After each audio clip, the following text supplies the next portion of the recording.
ஸ்ரீ குருப்யோ நமக. அனைவருக்கும் நமஸ்காரம். இன்று ஏகாதசியில் நாம் சர்வ மங்களங்களையும் தரவல்லதும் மற்றும் நமது பாப மூட்டைகளையும் அழிக்க வல்லதுமான ஸ்ரீ விஷ்ணு தர்மோத்தர புராணத்தில் உள்ள ஸ்ரீ மாங்கல்யஸ்தவம் பாராயணம் செய்யலாம். எப்போது மாங்கல்யஸ்தவம் பாராயணம் செய்தாலும் ஸ்ரீ விஷ்ணு விஜய ஸ்தோத்திரமும் சேர்த்தே பாராயணம் செய்ய வேண்டும். இது தால்பிய ரிஷி மற்றும் புலஸ்திய ரிஷிகளுக்கிடையே சம்வாதமாக அமைந்துள்ளது. எந்த ஒரு முக்கியமான வேலையை தொடங்கும் முன்பும் இதை சொல்லிவிட்டு தொடங்கினால் அதில் வெற்றி நிச்சயம். இதில் துளியும் சந்தேகமில்லை. இது இந்த ஸ்தோத்திரத்திலேயே சொல்லப்பட்டுள்ளது. பெரியவர்கள் இதை ஒரு நாள் தவறாமல் காலை வேளையில் அபிகமன ஆராதனத்தில் பாராயணம் செய்து கொண்டே இருந்திருக்கிறார்கள். இந்த ஸ்தோத்திரத்தை ஜபம் செய்ய ஆரம்பித்த உடனேயே தீமைகள் எல்லாம் அழிகின்றன. கிரகங்களின் கொடிய பலன்கள் தேய்ந்து போகின்றன. நாம் செய்யும் நற்காரியங்கள் மிக மிக உயர்ந்த பலனை அளிக்கின்றன. இந்த ஸ்தோத்திர பட்டணம் நமக்கு உயர்ந்த கவச்சமாக விளங்குகின்றது. நின்று போகும் அளவுக்கு ஆபத்து ஏற்பட்ட கல்யாணம், உபநயனம் போன்ற மங்கள காரியங்கள் தொடர்ந்து இந்த ஸ்தோத்திரத்தை பாராயணம் செய்ததால் மங்களகரமாக நிறைவேறின.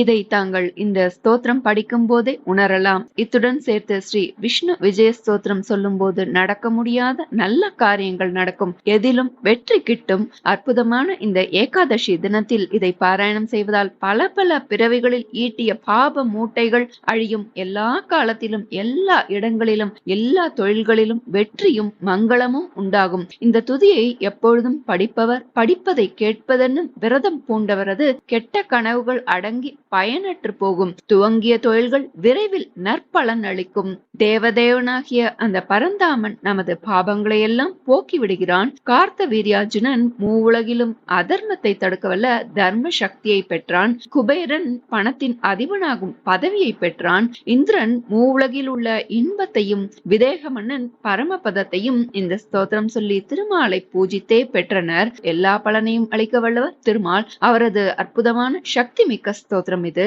தீர்க்க சுமங்கலியாக வாழ, திருமணம் கைகூட, மாங்கல்ய தோஷம் அகல, கெட்ட கனவுகள் பலனற்று போக, தொழில் சார்ந்த முன்னேற்றம் உண்டாக, இன்னும் தோஷங்கள், தீவினைகள், துர்சக்திகள் அகல என அனைத்துக்கும் உள்ள ஒரு அற்புதமான கைமேல் பலன் தரும் ஸ்தோத்திரம். இதை தொடர்ந்து பாராயணம் செய்து பலன் பெறுவோம். நாம் இப்போ ஸ்தோத்திரத்தை பார்க்கலாம். இதை நாம் தமிழிலும் மற்றும் வடமொழியிலும் இரண்டிலும் பார்க்கலாம். மாங்கல்ய ஸ்தவம், விஷ்ணு தர்மோத்தர புராணம். தால்பிய ரிஷி கேட்கிறார், சுப காரியங்களை ஆரம்பிக்கும் போது எதனை ஜபிக்க வேண்டும்? துவங்கிய காரியங்கள் இனிது நிறைவேற எதனை ஜபிக்க வேண்டும்? கெட்ட கனவுகள் பலனற்று போக எதனை ஜபிக்க வேண்டும்? யாம் காணும் அசுபங்களுக்கு பரிகாரம் காண எதனால் முடியும்? அதற்கு புலஸ்திய ரிஷி பதில் சொல்கிறார், எது உமக்கு சுபமோ, எது வேண்டிய பலன் யாவும் கை கூடும்படி செய்ய வல்லதோ, எது தீவினை யாவற்றையும் ஒழிக்க வல்லதோ, அத்தகைய துதியை உமக்கு சொல்கிறேன் கேள். பிறவியை நீக்க வல்லவன், உலகில் உள்ள பொருள் எல்லாவற்றிற்கும் சொந்தக்காரன், உலகிலேயே மிக உயர்ந்தவன், அந்த திருமாலாகிய எம்பெருமான் ஸ்ரீஹரியை தியானித்திரும் மனிதன் தீயனவெல்லாம் போக்கி தான் விரும்பும் எல்லா செயல்களையும் தனக்கு நற்பலன் அளிக்கும்படி சாதித்துக் கொள்கிறான். அந்த ஸ்துதியை ஸ்ரீ மாங்கல்ய ஸ்தவம். அந்த திருமாலை வராக அவதாரம் எடுத்தவனே எனக்கு மங்களங்கள் பொங்க அருள வேண்டும். அந்த திருமாலை நரசிம்ஹ அவதாரம் எடுத்தவனே எனக்கு மங்களங்கள் பொங்க அருள வேண்டும். அந்த திருமாலை வாமன அவதாரம் எடுத்தவனே எனக்கு மங்களங்கள் பொங்க அருள வேண்டும். அந்த திருமாலை மத்ஸ்ய அவதாரம் எடுத்தவனே எனக்கு மங்களங்கள் பொங்க அருள வேண்டும். அந்த திருமாலை பரசுராம அவதாரம் எடுத்தவனே எனக்கு மங்களங்கள் பொங்க அருள வேண்டும். அந்த திருமாலை ராம அவதாரம் எடுத்தவனே எனக்கு மங்களங்கள் பொங்க அருள வேண்டும். அந்த திருமாலை ஸ்ரீ கிருஷ்ண அவதாரம் எடுத்தவனே எனக்கு மங்களங்கள் பொங்க அருள வேண்டும் என்று ஒருவன் துதித்தால் அவனது தீமைகள் யாவும் அழிந்து போகின்றன. கொடிய கிரகங்களின் தீய பலன்களும் மாறுகின்றன. தொழில்களும் நற்பயன் அளிக்கின்றன. தீய கனவும் பயனற்றதாகின்றது. நல்வினையின் உயர்ந்த பலனையும் பெறுகின்றான் என பலஸ்ருதி சொல்கிறது. மாங்கல்யஸ்தவத்தால் துதிக்கப்பெற்ற திருமால் எல்லா மங்களங்களையும் நல்குகிறான். எல்லா வடிவத்திலும் தோன்றி குறைவற்ற ஆற்றல் படைத்த அந்த பரமன் அடியார்க்கு பாதுகாப்பையும் அளிக்கிறான் என ஸ்ரீ விஷ்ணு தர்மோத்தர புராணத்தில் உள்ள மாங்கல்யஸ்தவம் சொல்கிறது. இது தமிழில். அடுத்தது நாம் வடமொழியில் பார்க்கலாம். மாங்கல்யஸ்தவக. தால்பியக कार्यारम्भेषु सर्वेषु दुःस्वप्नेषु च सत्तम अमाङ्गल्येषु दृष्टेषु यज्जप्तव्यं तदुच्यताम् येनारम्भाश्च सिद्ध्यन्ति दुःस्वप्नश्चोपशाम्यति अमङ्गलानां दृष्टानां परिहारश्च जायते। श्रीपुलस्त्यः जनार्दनं भूतपतिं जगद्गुरुं स्मरन् मनुष्यः सततं महामुने दुष्टान्यशेषन्यपहन्ति साधयति अशेषकार्याणि च यान्यभीप्सति। शृणुष्व चान्यद्गदतो ममाखिलं वदामि यत्ते द्विजवर्य मङ्गलम् सर्वार्थसिद्धिं प्रददाति यत्सदा निहन्ति शेषाणि च पातकानि। प्रतिष्ठितं यत्र जगच्चराचरं जगत्त्रये यो जगतश्च हेतुः जगच्च पात्यत्ति च यः स सर्वदा ममास्तु माङ्गल्यविवृद्धये हरिः। व्योमाम्बुवायुवग्निमहीस्वरूपैः विस्तारवान्योऽणुतरोऽणुभावात् अस्थूलसूक्ष्मः सततं परेश्वरो ममास्तु माङ्गल्यविवृद्धये हरिः। यस्मात् परस्मात् पुरुषादनन्तात् अनादिमध्यादधिकं न किञ्चित् स हेतुः परमेश्वरेश्वरः ममास्तु माङ्गल्यविवृद्धये हरिः। हिरण्यगर्भाच्युतरुद्ररूपी सृजत्यशेषं परिपाति हन्ति गुणाग्रणीर्यो भगवान् स सर्वदा ममास्तु माङ्गल्यविवृद्धये हरिः। परस्सुराणां परमोऽसुराणां परो यतीनां परमो मुनीनां परः समस्तस्य च यः स सर्वदा ममास्तु माङ्गल्यविवृद्धये हरिः। ध्यातो मुनीनामपकल्मषैर्यो ददाति मुक्तिं परमेश्वरेश्वरः मनोभिरामः पुरुषः स सर्वदा ममास्तु माङ्गल्यविवृद्धये हरिः। सुरेन्द्रवैवस्वतवित्तपाम्बुपस्वरूपरूपी परिपाति यो जगत् स शुद्धशुद्धः परमेश्वरेश्वरो ममास्तु माङ्गल्यविवृद्धये हरिः। यन्नाम संकीर्तनतो विमुच्यते ह्यनेकजन्मार्जितपापसञ्चयात् पापेन्दनाग्निः स सदैव निर्मलो ममास्तु माङ्गल्यविवृद्धये हरिः। येनोद्धृतेयं धरणीरसातलात् अशेषसृष्टिस्थितिकारणादिकं बिभर्ति विश्वं जगतः समूलं ममास्तु माङ्गल्यविवृद्धये हरिः। पादेषु वेदा जठरे चराचरं रोमस्वशेषा मुनयो मुखे मकाः यस्येश्वरेशस्य स सर्वदा प्रभुः ममास्तु माङ्गल्यविवृद्धये हरिः। समस्तयज्ञाङ्गमयं वपुः प्रभोः यस्याङ्गमीशेश्वर संस्तुतस्य वराहरूपी भगवान् स सर्वदा ममास्तु माङ्गल्यविवृद्धये हरिः। विक्षोभ्य सर्वोददितो यसम्भवं ददारदात्रीं जगतश्च यो भुवं यज्ञेश्वरो यज्ञपुमान् स सर्वदा ममास्तु माङ्गल्यविवृद्धये हरिः। पातालमूलेश्वर भोगिसंहतो विन्यस्य पादौ पृथिवीं च बिभ्रतः यस्योपमानन्न बभूव सोच्युतो ममास्तु माङ्गल्यविवृद्धये हरिः। सगर्गरं यस्य च बृंहितं मुकुः सनन्दनाद्यैर्जनलोकसंश्रितैः श्रुतं जयेत्युक्तिपरैः स सर्वदा ममास्तु माङ्गल्यविवृद्धये हरिः। एकार्णवाद्यस्य महीयसौ महीम् आदाय वेगेन कमुत्पतिष्यतः न तं वपुर्योगिवरैः स सर्वदा ममास्तु माङ्गल्यविवृद्धये हरिः।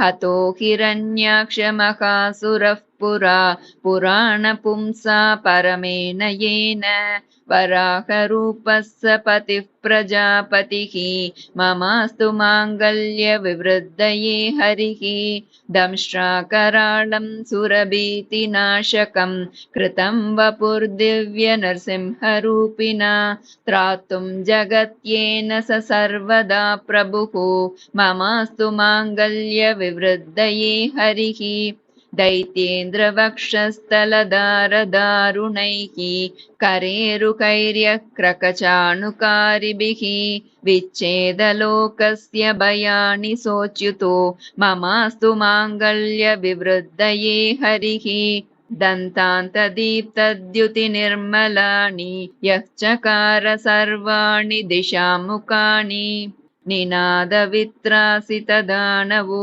ह्यसौ ममास्तु माङ्गल्यविवृद्धये हरिः यन्नाम संकीर्तनतो महाभयात् विमोक्षमाप्नोति न संशयं नरः न सर्वलोकार्तिहरो नृकेसरी ममास्तु माङ्गल्यविवृद्धये हरिः सटाकराळभ्रमणानि लाहताः स्फुटन्ति यस्याम्बुदरा समन्ततः स दिव्यसिंहस्फुरितानलेक्षणो ममास्तु माङ्गल्यविवृद्धये हरिः यदीक्षणज्योतिषिरश्मिमण्डलं प्रलीनमीशन्नरराजभास्वतः कुतः शशाङ्कस्य स दिव्यरूपदृक् ममास्तु माङ्गल्यविवृद्धये हरिः अशेषदेवेश नरेश्वरेश्वरैः सदा स्तुतं यच्चरितं महाद्भुतं स सर्वलोकार्तिहरो महाहरिः ममास्तु माङ्गल्यविवृद्धये हरिः द्रवन्ति दैत्याः प्रणमन्ति देवताः नश्यन्ति रक्षांसि अपयान्ति चारयः यत्कीर्तनात् सोद्भुतरूपकेसरी ममास्तु माङ्गल्यविवृद्धये हरिः ऋक्पावितं यो यजुषा हि श्रीमत् सामध्वनिध्वस्तसमस्तपातकं चक्रे जगद्वामनकः स सर्वदा ममास्तु माङ्गल्यविवृद्धये हरिः यत्पादविन्यासपवित्रतामहि ययौ वियच्चर्ग्यजुषामुदीरणात् स वामनो दिव्यशरीररूपदृङ् ममास्तु माङ्गल्यविवृद्धये हरिः यस्मिन् प्रयाते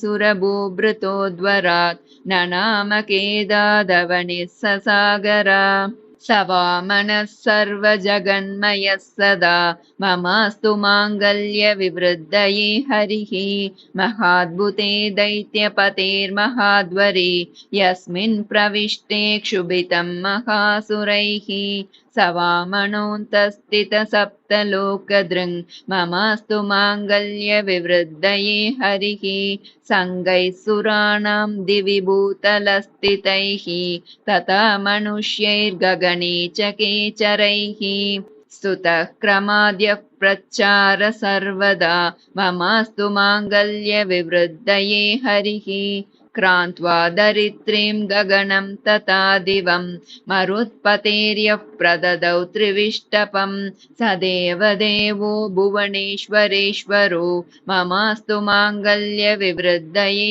हरिः अनुग्रहं चापि बलेरनुत्तमं चकार यश्चेन्द्रपदोपमं क्षणात् सुरांश यज्ञांश भुजः स सर्वदा ममास्तु माङ्गल्यविवृद्धये हरिः रसातलाद्येन पुरा समाकृताः समस्तवेदा जलचाररिरूपिणा सकैटभारी मधुकाम्बुशायी ममास्तु माङ्गल्यविवृद्धये हरिः निक्षत्रियं यश्च चकार मेदिनी मणिकशोबाहुवनं तथाश्चिनत् यः कार्तवीर्यस्य स भार्गवोत्तमो ममास्तु माङ्गल्यविवृद्धये हरिः निहत्य यो वालिनमुग्रविक्रमं निबध्य सेतुं जलदौ दशाननं जगान चान्यान् रजनीचरानसौ ममास्तु माङ्गल्यविवृद्धये हरिः चिक्षेप बालशकटं बभञ्चयो यमार्जुनं कंसमरीं जगान च ममर्दचाणूरमुखान् स सर्वदा ममास्तु माङ्गल्यविवृद्धये हरिः प्रातः सहस्रांशु मरीचि निर्मलं करेण बिभ्रद् भगवान् सुदर्शनम् कौमोदकी चापि गदामनन्तो ममास्तु माङ्गल्यविवृद्धये हरिः किमेन्दुकुन्दस्फटिकाभनिर्मलं मुखानिलापूरितमीश्वरेश्वरः मध्याह्नकालेऽपि स शङ्खमुद्वहन् ममास्तु माङ्गल्यविवृद्धये हरिः तथा पराह्ने प्रविकासि पङ्कजं वक्षस्थलेन श्रियमुद्वहन् हरिः विस्तारि पद्मायतपत्रलोचनो ममास्तु माङ्गल्यविवृद्धये हरिः सर्वेषु कालेषु समस्तदेशेषु अशेषकार्येषु ततेश्वरेश्वरः सर्वैस्वरूपैर्भगवान् अनादिमान् ममास्तु माङ्गल्यविवृद्धये हरिः एतत्पठन् दाल्भ्य समस्तपापैः विमुच्यते विष्णुपरो मनुष्यः सिद्ध्यन्ति कार्याणि तथास्य सर्वान् अर्थानवाप्नोति यते च ते तान् दुःस्वप्नः प्रशममुपैति पठ्यमाने स्तोत्रेऽस्मिन् श्रवणविधौ सदोद्यतस्य प्रारम्भो द्रुतमुपयाति सिद्धिमीशः पापानि क्षपयति चास्य देवदेवः माङ्गल्यं परमपदं सदार्थसिद्धिं निर्विघ्नामधिकफलां श्रियं ददाति किं लोके तदिह परत्र चापि पुंसां यद्विष्णुप्रवणधियान्न दाल्भ्यः साध्यम् देवेन्द्रस्त्रिभुवनमर्तमेकपिङ्गः संसिद्धिं त्रिभुवनगाञ्च कार्तवीर्यः वैदेहः परमपदं प्रसाद्य विष्णुं सम्प्राप्ता सकलफलप्रदो हि विष्णुः सर्वारम्भेषु दाल्भ्यैतत् दुःस्वप्नेषु च पण्डितः जपेदेकमना विष्णौ तथा मङ्गल्यदर्शने क्षमं प्रयान्ति दुष्टानि ग्रहपीडाश्च दारुणाः कर्मारम्भाश्च सिद्ध्यन्ति पुण्यमाप्नोति चोत्तमम् हरिर्ददाति भद्राणि मङ्गल्यस्तुतिसंस्तुतः करोत्यखिलरूपैस्तु रक्षामक्षतशक्तिभृत् श्रीविष्णुधर्मान्तर्गतः श्रीमाङ्गल्यस्तवः सम्पूर्णम् ஸ்ரீகுருப்யோ நமः ஹரிஹி ஓம். இந்த மாங்கல்யஸ்தவத்துடன் ஸ்ரீ விஷ்ணு விஜய ஸ்தோத்திரமும் அவசியம் சேர்த்து பாராயணம் செய்வது நலம். இதை படிப்பதால் நடக்க முடியாத நல்ல காரியங்களும் நடக்கும், எதிலும் வெற்றி கிட்டும் அப்படின்னு சொல்லப்பட்டிருக்கு. ஸ்ரீ விஷ்ணு விஜய ஸ்தோத்திரம். ஸ்ரீ கணேஷாய நமக. தேவாவூச்சுகு நதாஸ்ம விஷ்ணும் ஜகதாதிபூதம் சுராசுரேந்திரம் ஜகதாம் பிரபாலகம் यन्नाभिपद्मात् किल पद्मयोनिर्बभूवतं वै शरणं गतास्मः. नमो नमो मत्स्यवपुर्धराय नमोऽस्तु ते कच्छपरूपधारिणे. नमः प्रकुर्मश्च नृसिंहरूपिणे तथा पुनर्वामनरूपिणे नमः. नमोऽस्तु ते क्षत्रविनाशनाय रामाय रामाय दशास्य नाशिने. प्रलम्बहन्त्रे क्षितिवाससे नमो नमोऽस्तु बुद्धाय च दैत्यमोहिने. म्लेच्छान्तकायापि च कल्किनान्ने नमः पुनः क्रोडवपुर्धराय. जगद्दितार्थञ्च युगे युगे भवान् विभर्तिरूपं त्वसुराभवाय. निषूदितोऽयं ह्यधुना किल त्वया दैत्यो हिरण्याक्ष इति प्रगल्भः. यश्चेन्द्रमुख्यान् किल लोकपालान् संहेलया चैव तिरश्चकार. स वै त्वया देवहितार्थमेव निपातितो देवदर प्रसीद त्वमस्य विश्वस्य विसर्गकर्ता ब्राह्मेण रूपेण च देवदेव पाता त्वमेवास्य युगे युगे च रूपाणि दत्से सुमनोहराणि त्वमेव कालाग्निहरश्च भूत्वा विश्वं क्षयं नेष्यसि चान्तकाले अतो भवानेव च विश्वकारण न ते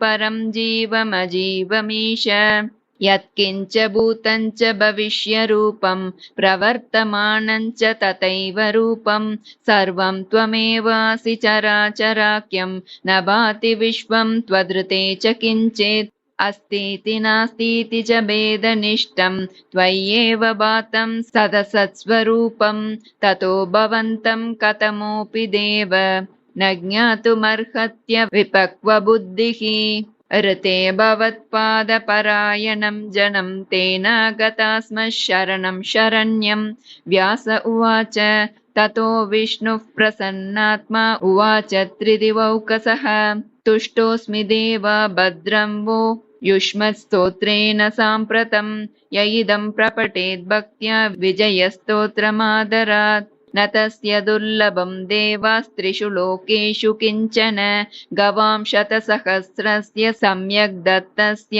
यत्फलं तत्फलं समवाप्नोति कीर्तनाश्रवणान्नरः सर्वकामप्रदं नित्यं देवदेवस्य कीर्तनम् अतः परं महाज्ञानं न भूतन्न भविष्यति इति पद्मपुराणोक्तं श्रीविष्णुविजयस्तोत्रं सम्पूर्णं श्रीगुरुभ्यो நமः ஹரிஹி ஓம்.